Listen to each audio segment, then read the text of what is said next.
Veterinary medicine is a messy business both physically and emotionally. Vetsplaining is one veterinarian's attempt to explain and understand her own profession a little better. Join Dr. Lisa McFaddin as she delves deep into the medical and business aspects of veterinary medicine. Welcome back to part 2 of my interview with Cindy Gannon, a veterinary life coach. Well, and it amazes me how much the general public, I mean, I guess it shouldn't, but it does, how much they don't recognize like the mental health issues that veterinarians experience. I mean, my own mother-in-law, I forgot how we got on the topic. We were talking about something and I mentioned, that there's a high suicide rate in veterinarians. Mm-hmm. And she was just like floored. She didn't understand. So then we had an entire conversation about why, right? I mean, like, in my personal opinion, first and foremost, you take a bunch of empathetic people who I personally think with empathy frequently comes emotion, like emotional struggles yourself, mm-hmm. right? So you're empathetic towards animals because they're ones that can't care for themselves, whether you have depression, anxiety, whatever, but it's a field that attracts a lot of that. Yes. And just like social work and psychologists and then, they're put in high stress situations where money is constantly an issue and people can't act that way towards their human doctors. So it's almost like they make up for it by taking out the frustrations that they have with their human doctors on the veterinarians. And so it's just this snowball You effect. are so right. You are spot on with that. And that is exactly what I'm seeing. And, it is incredibly difficult for veterinarians coming from that perspective. And that's one of the big things that I try to do at first is to help them understand that they have to be able to set those boundaries, even within their own mind, of saying you can still be empathetic, but it doesn't mean that you have to take it on as a personal defect in you if you have to say no. Right. You know what I mean? Yeah. Because there has to be able to be that separation because nobody mentally can handle that level of stress and anxiety if they're taking it all on personally as a personal defect in them if they can't meet everybody at the level they're expected to meet them at. And there is definitely a great ignorance in the clientele side as far as what they expect of their veterinarians. And, there isn't an easy answer to it because the clients aren't going to like as people like me are educating more and more veterinarians and working with them and teaching them to say, hey, listen, you can listen to what they have to say and you can try and understand their perspective and you can be empathetic and you can want to care for their animal, but you have to draw a boundary in your own mind of how much you're going to take on and allow it to affect you. Mm-hmm. And there has to be that, a big part of what I teach is a model where I show them some of the latest science that your emotions are created by your thoughts. So somebody can say to you, like I could say to you, Lisa, I hate your blue hair.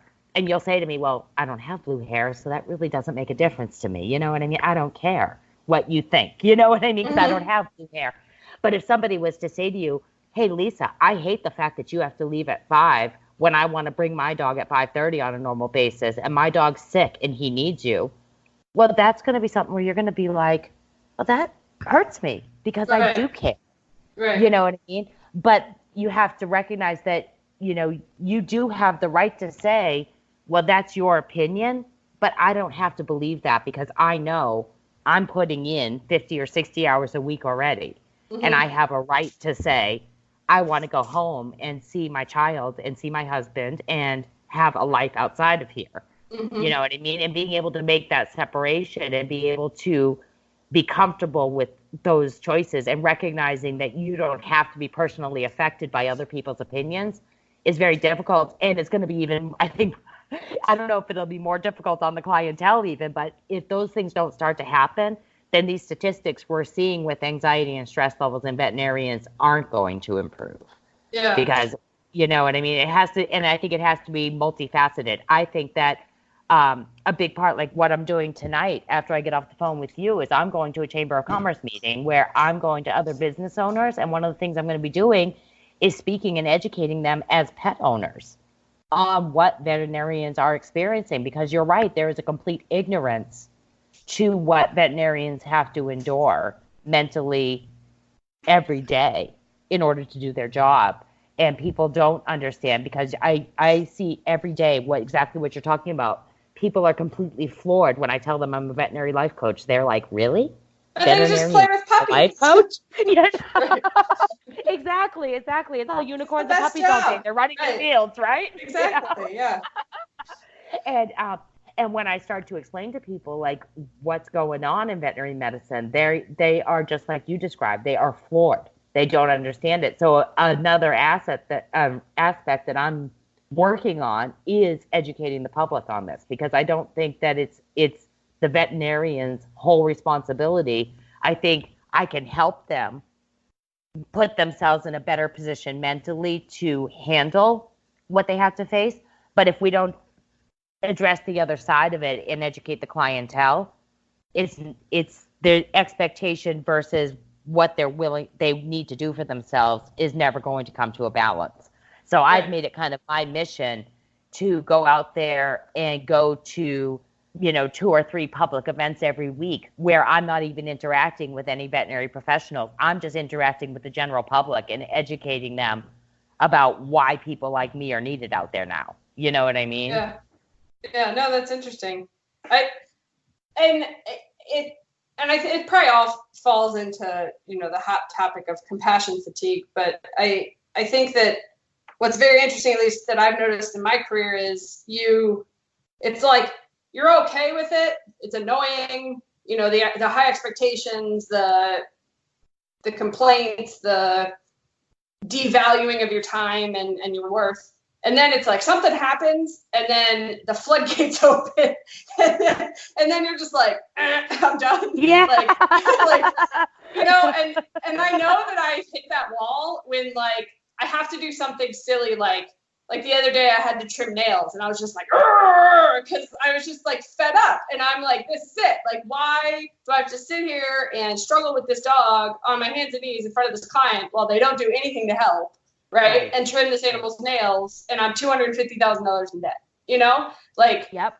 And I think that it's great that there's people like you out there, because we shouldn't have to get to that point before we go, hey, I got to take care of myself, And I do think that is, and I've debated with myself on this a lot about whether it's a stigma in veterinary medicine that you have been brought into the fold of the profession with the expectation that you're going to have this level of endurance to be able to handle this until listen, just keep plugging on until you reach that point where the dam breaks and you can't do it anymore, and it's like, okay, what reasonable profession other than maybe Wall Street traders do you have this expectation that you're going to come in and you're expected to just give and give and give and give and give until you hit burnout?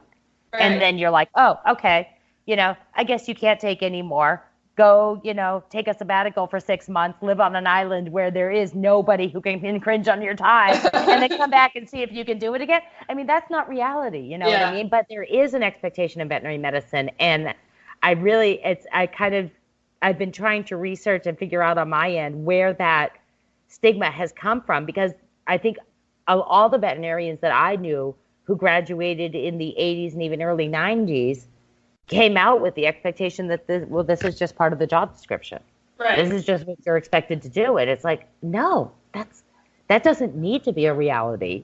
And we have to change that. You know what I mean? Because you shouldn't drive yourself to that point. And I know I reached it even as a veterinary technician where, you'd reach a point where it's like the end of the day and somebody walks in and they're like, oh, he ate a toy about, 8 or 9 days ago, and he's been vomiting for 5 or 6 days, but I finished my work, and I just figured I'd stop in and see if you could take a look at him. And it's like, oh my gosh, Right, yeah.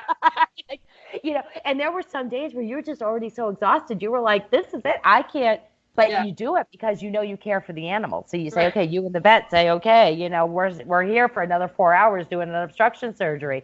But where is that justified that should be expected in your job description?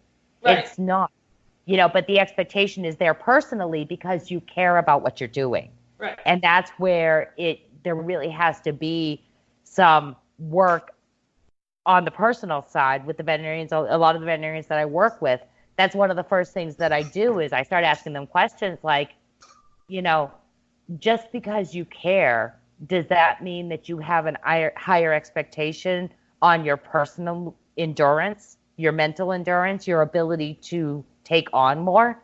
Does that change just because you're doing a job you love versus if you were just doing a day job that you didn't care about? You know what I mean? But that, you know, when you combine doing a work with a passion and something that people love doing, I think it just naturally, our natural instinct is to say, we should be able to do more. I should be able to handle more. I should be able to do more. Not do more again. You know, that expectation personally is a lot higher for veterinarians because they do care than it necessarily should be. You know what I mean? Right. And the changing in that has to come from inside. It has to come from that sense of, if I'm going to continue to do this work for the long term, I need to care about myself more than I'm caring about the patients or I'm caring about the owner's convenience. Right. You know what I mean? Yeah. And drawing that line is very difficult. And it's going to fluctuate from day to day, but it needs to be something that's constantly being looked at, or it's not going to be a sustainable strategy for any veterinarian. Right. No, I fully agree. And when I decided fairly recently that I was going to start, you know, work-life balance, I went around to every single person that I work with and I was like, this is what I'm doing. And they were all like, good. And I said, so if I say something to you and I think that you think that I don't care, that's why. Because like my biggest concern is not just that the client thinks I don't care, but that my staff thinks I don't care. Yeah. And it's like, and as I'm saying this to them and they're looking at me like, okay, well, we've known you for a number of years now and we realize this is just how strange you are. It's like, I need that justification of like, you know, that just because I'm saying no, it doesn't mean I don't care. Mm-hmm. But it's just messed up that you have to even think about making that distinction. You know? Yeah, isn't it crazy? And it is true that because I have experienced that. I can't tell you how many thousands of times I've had people come back to me and they're like, my own staff, you know, accuse me of seeming to appear selfish. You know what I mean? And it's like, okay, you know, and you're having to justify what you're doing. But kudos to you for doing it, because if you can get them on board with it and make them recognize that that is okay, that there is no hard, fast rule that says that saying no means you don't care, you know what I mean? Right.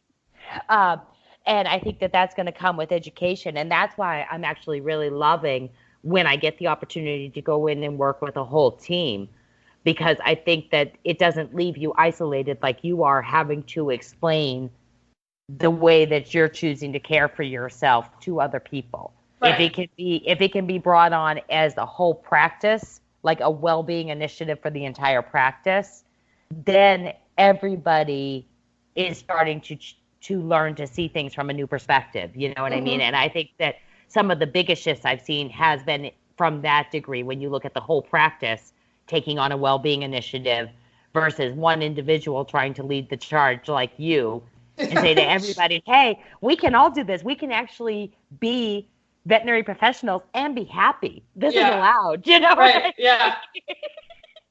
Well, and I would bet that most female veterinarians have had that moment where you just leak. Like, it's not even tears. It's just like, you either have two options, like you guttural scream or you leak because you're just like fed up. Yeah. And I am a very like emotional person, but I'm also a person who like has these big emotions and then I talk about it to everyone and then I get over it, right? Like no one will ever accuse me of not communicating because and And when I first started, it was just so different to them. But now it's like, I get that in return, you know, like people feel more